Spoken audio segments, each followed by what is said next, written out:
गांव के एक कोने में एक किसान रहता था जिसका नाम यासीन था। यासीन अपनी सादा जिंदगी पर राजी था। छोटा सा कच्चा मकान, सामने सब्ज खेत और पीछे खजूर के दरख्त। इसके पास दौलत ज्यादा नहीं थी मगर दिल का बहुत बड़ा था। यासीन सुबह सवेरे अजान के साथ उठता, वुजू करता, नमाज पढ़ता और फिर हल थाम कर खेत की तरफ निकल जाता। यासीन का मानना था कि मेहनत अल्लाह की इबादत है। वो अपने बीज जमीन में डालता और दुआ करता, अल्लाह मेरी मेहनत को बरकत दे। एक दिन गर्मी बहुत शदीद थी। सूरज जैसे आग बरसा रहा था। यासीन हल चला रहा था कि अचानक इसकी नज़र एक जख्मी कबूतर पर पड़ी जो खेत के किनारे पड़ा हुआ था। इसके पर जख्मी थे और वो उड़ने की कोशिश कर रहा था मगर बार बार जमीन पर गिर जाता था। यासीन के दिल में रहम आया। वो भाग कर कबूतर के पास गया, इसे आहिस्तगी से अपने हाथों में उठाया और कहा, ए बेज़बान मखलूक, घबरा मत, अब तो महफूज है। यासीन ने कबूतर को घर लाकर पानी पिलाया, इसके जख्म साफ किए और पर पुराने कपड़े से बांध दिए। दिन गुजरते गए और कबूतर आहिस्ता आहिस्ता ठीक होने लगा। यासीन ने इसका नाम रख दिया सफीदी, क्योंकि वो बिल्कुल सफ़ेद था और उसके प्रों पर सूरज की रोशनी पड़ती तो वो चमकने लगता था। कुछ दिन बाद सफीदी बिल्कुल ठीक हो गया।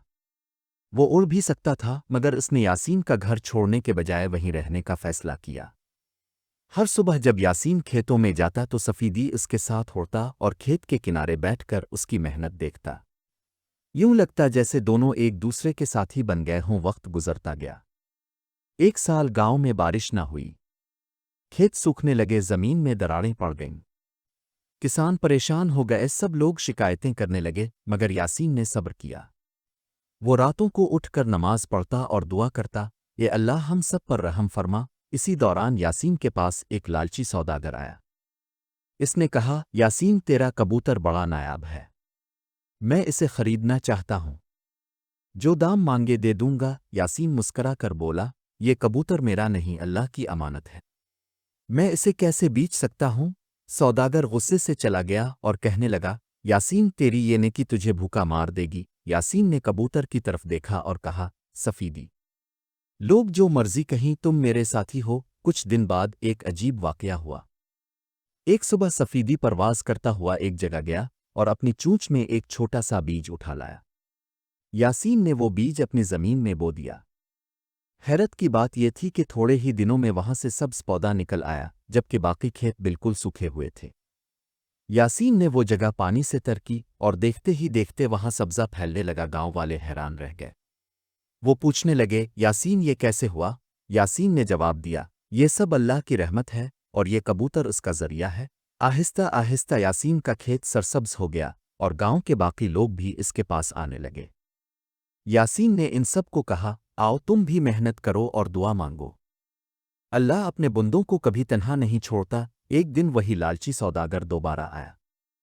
इस बार वो यासीन को धमकी देने लगा, अगर तूने ये कबूतर मुझे ना दिया तो मैं तेरा खेत जला दूंगा।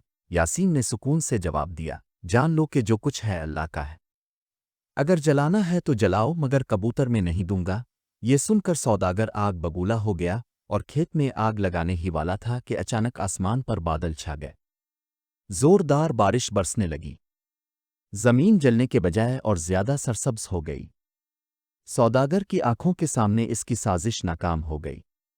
वो शर्मिंदा होकर वापस चला गया। बारिश के बाद गांव के सारे खेत हरे भरे हो गए।